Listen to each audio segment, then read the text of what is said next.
మీ కళ్ళద్దాల్ని ఇక పక్కన పెట్టేయండి. ప్రతి కంటి సమస్యకి బెస్ట్ సొల్యూషన్ ఇస్తుంది అమెరికన్ లేజర్ ఐ హాస్పిటల్. నమస్తే కావ్య గారు.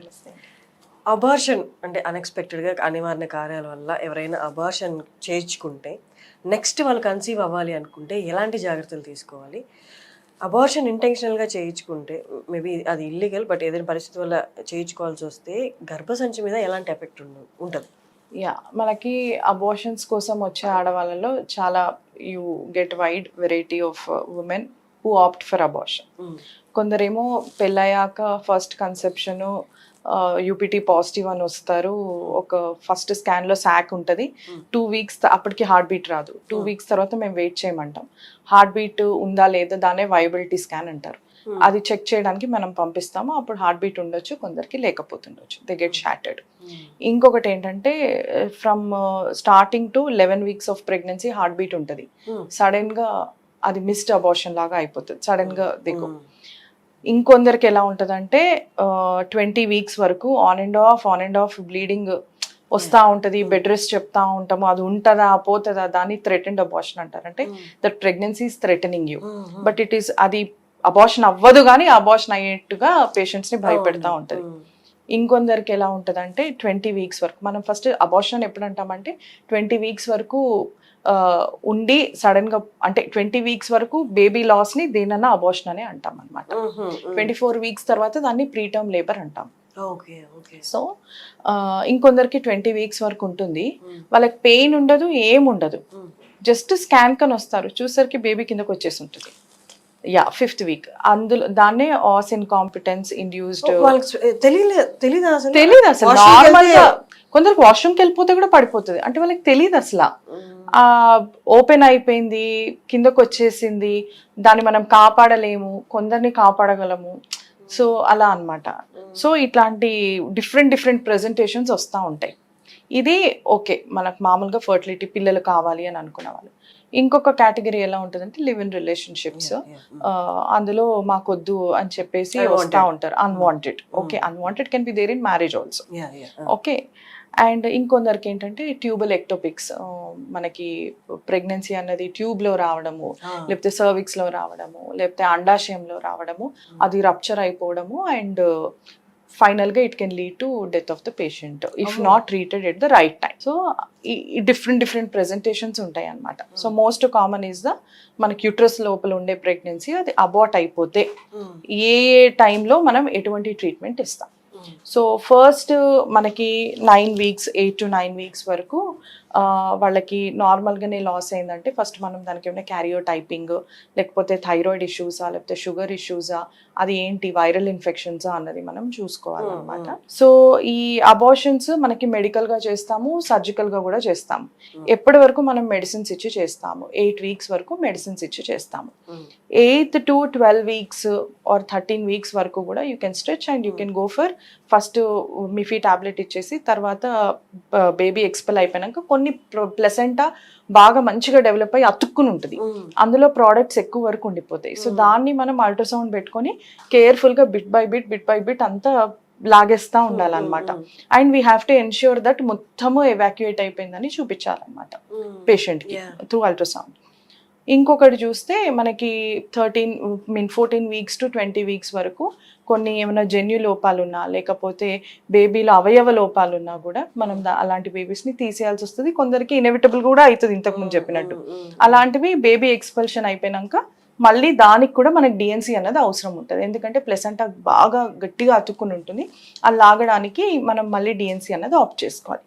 సో చాలా వరకు 80% మెడికల్ ఎంటీపీలో వచ్చేస్తుంది, ప్రోడక్ట్స్ ఉండవు. కానీ కొందరికి అతుక్కుని ఉంటాయి. అలాంటి వాళ్ళకి మనము డిఎన్సీ చేయాల్సిన అవసరం ఉంటుందన్నమాట. ఆ డిఎన్సీ అన్నది 8 weeks 12 weeks and even after 20 weeks కూడా చేయాల్సిన అవసరం ఉంటుంది. సో డిఎన్సీ తర్వాత మనకి ఎటువంటి ప్రాబ్లమ్స్ రావచ్చు. డిఎన్సీ తర్వాత మనం లోపల యూట్రస్ లోపల లేయర్ విచ్ ఈస్ వెరీ రా, పచ్చిగా ఉండడము, అండ్ అది every month it will shed of and it will again recreated. That is only menstruation కదా. సో ఆ సర్ఫేస్ లో మనం ఒక మెటల్ క్యూరిట్ పెట్టి మనం స్క్రేప్ చేసినప్పుడు అది కొంచెం డ్యామేజ్ అయ్యి అతుకులు అన్నవి ఫామ్ అవుతాయి అన్నమాట. సో ఒక కార్నర్ నుంచి ఇంకో కార్నర్ కి యూట్రస్ లోపల అతుకుల్లాగా ఫామ్ అవుతాయి. ఆ అతుకులు ఎలా ఉంటాయంటే మన రూమ్ లో బూజులు ఉంటాయి కదా, అలా ఉంటాయి. అవి కొన్ని ఫ్లిమ్సీ అడేషన్స్, కొన్ని చాలా థిక్ గా ఉంటాయి, ఫైబ్రోస్డ్ గా అవి. సో దాన్నే అషర్మెన్ సిండ్రోమ్ అంటారు. ఇలా ఉన్న వాళ్ళకి తర్వాత ఫ్యూచర్ లో ఫర్టిలిటీ అన్నది కష్టం. అట్లా కొన్నిసార్లు అబార్షన్ చేసేటప్పుడు కూడా ఏమైనా ఇన్ఫెక్షన్ కూడా రావచ్చు, సెప్సిస్ రావచ్చు. ఆ సెప్సిస్ వల్ల పూర్వకాలంలో అయితే చనిపోయిన వాళ్ళు కూడా ఉన్నారు. కొన్నిసార్లు ఎండోమెట్రైటిస్ రావచ్చు, మన లోపల గర్భసంచి లోపల ఉన్న లేయర్ ఎండోమెట్రియం అంటాం. సో దాని ఇన్ఫెక్షన్, దాని ఇన్ఫ్లమేషన్, ఎండోమెట్రైటిస్ కూడా రావచ్చు.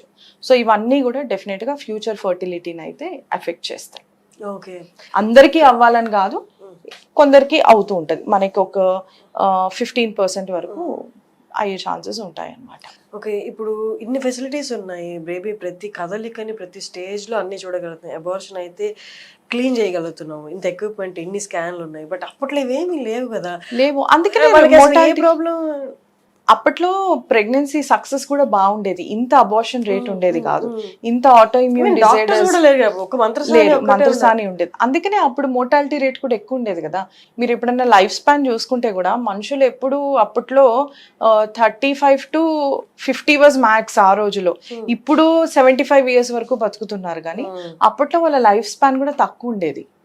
సో ఇట్లా మెటర్నల్ డెత్స్ కూడా చాలా ఎక్కువ ఉండేవి అప్పట్లో. సో అది అంటే వి స్టడీడ్ ఇన్ మెడిసిన్ కాబట్టి we get to know. But usual గా ఇవేమి అంత తెలియని వాళ్ళు అప్పట్లోనే మోర్టాలిటీ రేట్ ఎక్కువ, అప్పట్లో వాళ్ళు ఆ ఫుడ్ తిన్న వాళ్ళు 100 ఏళ్ళు అదే బతికారు చెప్తారు అట్లా. బట్ మాకు SPM అని ఒక సబ్జెక్ట్ ఉంటుంది. సో అందులో డెప్త్ లో చూస్తే ఎస్ ఇట్ వాస్ దేర్. ఇప్పుడు చాలా సేఫ్టీ ప్రాక్టీసెస్ వచ్చినాయి, ఏదన్నా కూడా they are giving you safe result. So yes, దాని వల్ల మనకి అబార్షన్స్ తక్కువ ఉండేవి. సెప్టిక్ అబార్షన్స్ అయినంత వరకు అయితే అప్పట్లో సెప్టిక్ రేట్ అయితే చాలా ఎక్కువ ఉండేది. అప్పట్లో టీటీలు అయితే విచ్చలు విడిగి ఇచ్చేవాళ్ళు, ఇప్పుడు కూడా ఇస్తున్నారు, కానీ మీకు ఆ రేట్ అయితే తగ్గిపోయింది కదా. You are not getting to see tetanus anywhere. అయితే ఒక అబార్షన్ అయిపోయింది, నెక్స్ట్ వాళ్ళు కన్సీవ్ అవ్వాలి, ప్రెగ్నెన్సీ ప్లాన్ చేసుకోవాలి అనుకుంటే ఎంత గ్యాప్ ఉండాలి? ఇప్పుడు ఫస్ట్ 9 weeks అబార్షన్ అనుకోండి, they can conceive in 3 months, no problem. అదే 20 weeks వరకు ప్రెగ్నెన్సీ వచ్చి పోయింది అనుకుంటే wait for 6 months or 1 year. మళ్ళీ మీ బాడీ మొత్తం రీగెయిన్ అయినాక then have a planned pregnancy. You give time for evaluation, మీకు ఎందుకు 20 weeks లో అయ్యింది, ఏమైనా జెనెటిక్ ఇష్యూవా, టార్చ్ ఇన్ఫెక్షన్సా, ఆస్ ఇన్కాంపిటెన్సా, గర్భసంచి ముఖ ద్వారా పట్టుత్వం లేదా, ఏంటి కాజ్ అన్నది, షుగర్ వల్ల అయ్యిందా, సో ఇన్ఫెక్షన్ వల్ల అయిందా, యూరిన్ ఇన్ఫెక్షనా, ఏంటి, రెట్రాస్పెక్టివ్గా ఒకసారి కాజ్ అన్నది ఇవాల్యుయేట్ చేసుకొని ఒక 6 months let your body settle, other 6 months let your body tone, and then in a 1 year you can plan your pregnancy. And pregnancy plan చేసుకునే ముందు ఖచ్చితంగా ఒక 6 months నుంచే ఆర్ 6 months నుంచి పాసిబుల్ కాదంటే 3 months ముందు నుంచే ఫోలిక్ యాసిడ్ అన్న టాబ్లెట్ అందరూ తప్పనిసరిగా వేసుకోవాలి. ఓకే, అది వేసుకుంటే మనకి ఏంటంటే బేబీకి న్యూరో డెవలప్మెంటల్ డిజార్డర్స్ రావన్నమాట, బ్రెయిన్ రిలేటెడ్ ఇష్యూస్ చాలా వరకు తగ్గించవచ్చు, అబ్నార్మల్ బేబీస్ పుట్టకుండా. So that folic acid intake is very very important. And a factor అయితే మీకు ఇన్ఫర్టిలిటీ కాజ్ చేసిందో, థైరాయిడా, షుగరా, బీపీయా, ఏంటి, ఒబిసిటీయా, లేకపోతే PCODయా, ఎందుకంటే ఇవే చాలా కామన్ గా ఉంటాయి, దీనివల్లే మనకి ఎక్కువగా అబార్షన్స్ అయితే ఉంటాయి. సో ఇవేమన్నా అని ఇవాల్యుయేట్ చేసుకొని దాన్ని మొత్తము తగ్గించుకొని మీ బాడీ కూడా టోన్ అయ్యి ఒక 1 year లో కనుక కన్సీవ్ అయితే, అంటే this is for 20 to 24 weeks abortion అయిన వాళ్ళ గురించి చెప్తున్నాను నేను, చేసుకుంటే కనుక next year you can have a healthy pregnancy.